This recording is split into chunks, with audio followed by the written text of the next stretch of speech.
Mike, you were one of the more outspoken fighters when you thought you weren't going to get to do media to say, no, I want to go do it. Yeah. Sometimes I feel like you guys hate doing this stuff. So why was it so important for you to have this opportunity? Because the last media day I was such a fucking dud. The last media day I felt like shit, man. I mean, I really, as you know, I missed weight that weight cut. That was a really trying week for me, going through everything with the broken foot, trying to push myself to make the weight cut instead of withdrawing from the fight. So I was like, man, I'm excited to get back in front of the cameras, little more energy, feel a little better, and I'm excited, man. I feel like this is even with everything going on, I still feel really good about this week. I feel really good about this fight. Can you compare how you feel right now versus how you normally feel on a Thursday?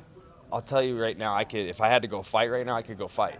Last Thursday in July, I couldn't fight my way out of bed. You know what I mean? So it's just a night and day difference.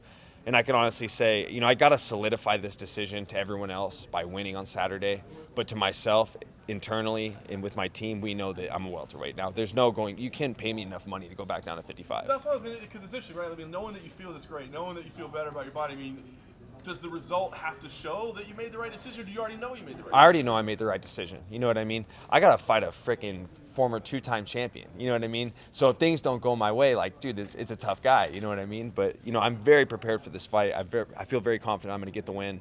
But Carlos is a dangerous guy. But winning or losing isn't going to validate the decision to myself. I already know this is right. But to the rest of the world, I want to show that I am a welterweight now. I am here, and the goal stays the same. Moving up the rankings, moving towards a title, becoming world champion. Can you imagine going through what has been going through this week if you were trying to get down to 155? Dude, it would be a nightmare. It would really stress me out a lot. I mean, just having to travel again, and when I'm making that weight cut down to 55, just the smallest task seems like such a chore. So having to repack my bags and having to figure out the hotel situation, all that, it would wear me out. It would stress me out more, and the more you stress out, the harder the weight cut gets.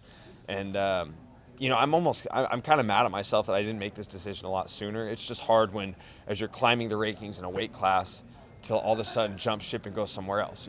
But it's at the end of the day, I'm starting to learn, and I'm learning this through my peers, especially Anthony Smith. Seeing him make the jump is the one that really got my brain turning. Like, dude, maybe I need to do this. So I'm almost mad at myself for not doing it sooner, but I'm glad that I'm here now. I'm in my prime. I just turned 31 years old. I feel like my best years are ahead of me, and my best years are going to be at welterweight. This may seem like a silly question, but why do fighters cut weight? I mean, ultimately, at the end of the day, why does everybody put themselves through that? Well, I think for myself personally, when I fought my very first fight, it was like June 5th, 2008 was my first fight. And, I was a 55 pounder. I walked around at 160. I fought at 55. So as you get older, as you get bigger, you still fight in the same weight class. So that's just kind of where I think a lot of these guys get stuck in a rut, staying in the same weight classes. That's where you start, and you spend so much time there. You just keep finding a way to make it down. But when I saw guys like Whitaker and Gastelum start to have success at 185, it got my attention. But it was when Anthony Smith made the jump that I was like, he did an interview that I saw on the Underground, and he was just talking about how he felt for his weight cuts, things that were going on with himself physically, and how he felt in his fights. And I was like, dude, that's exactly how I feel. And this guy just plucked off two former world champions very, very smoothly, and he beat Volkan Ozdemir. I was like, okay, I got to try it. You know what I mean? And now knowing, going through this camp and being just a few days away from the fight, now I know this is the right decision. It was hard at first. It's hard. Like, I'm going to go up and fight bigger guys. It's kind of a scary thought. You know what I mean? You think about the Usmans and the Covingtons and all these tough guys at 70. But, 2 weeks into this camp, I was like, oh, yeah, I'm ready for these guys. Let's do this. This is the right decision. So I'm very happy to be where I'm at right now. Well, the right decision comes against, like you said, a former champion and such, but he's been through some hard times, coming from a couple losses now. Do you feel that, like, fighting him now, maybe it doesn't necessarily have exactly the same sting that it would a couple years ago? To a casual fan, maybe, you know what I mean? But for me, I'm a true MMA fan. And, real Carlos Condit's about as tough as they get, you know what I mean? And I'm not just saying this as another young guy that's going up against a former champion. The guy's a legend. You can't say he's not. But I have pictures from when I was 21 years old wearing my Sinister Natural Born Killer walkout T-shirt.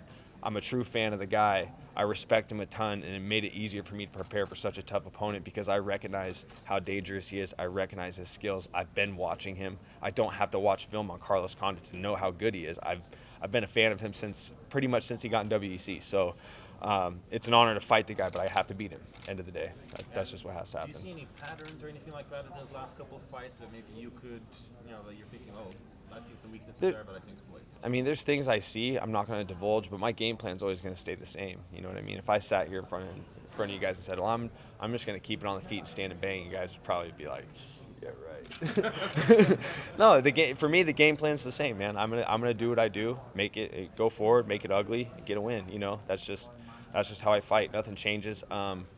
But there, watching film, there is things that we were able to break down. They're not something I want to divulge to the public. And same for him. I'm sure they watched a bunch of my film and broke some things down. And we both got game plans going into the fight, and nothing left to do but lay it on the line and just made the better man win. Is it cool getting that call about a guy like Carlos? Like, I mean, I don't want to play basketball against LeBron. You know what I mean? Yeah. Like, you get a call, saying you have to fight one of your, I don't want to say heroes, but a guy you really admire. That's got to be cool. No, I'd be a liar if I said he isn't one of my heroes. My very first guest fighter appearance was 3 days after I got off the Ultimate Fighters in Fort Lauderdale, and I was just buddied up with Carlos Condit for the day, and I was just like,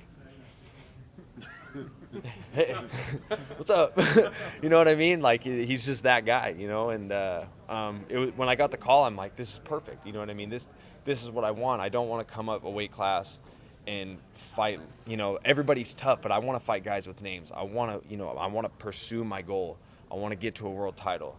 And a guy like Carlos Condit, those are the fights you have to get there. And I'm just excited for the opportunity to fight him for sure. What about now the fight with the tax man? Huh? What about the fight with the tax man? He's going to take some money from me. He wasn't going to before. The tax man always takes your money. I'm not, I'm not too stressed about that right now. Yeah, it sucks, but I mean, it's the same as when I fought in New York. It's not, Dana said it best. We're all taking losses here right now. Doesn't mean I'm okay with it. Doesn't mean I'm stoked on it. You know what I mean? But it's just something we got to deal with. I think that everybody needs to focus on the fight. I think a lot of the fighters and a lot of the media, I think there is a lot of negatives to dwell on in this situation, but we need to focus on the fight. We got a great card ahead of us. A lot of these guys need to focus on competing, and I think that too much pressure is being put on the ops team. Like, everyone's flipping out about, like, I'm losing money on my hotels, my Airbnbs, I flew my team in, taxes, this, that. It's like, dude, they're just trying to get us to California first. You know what I mean? So I think that everybody needs to focus on the fight.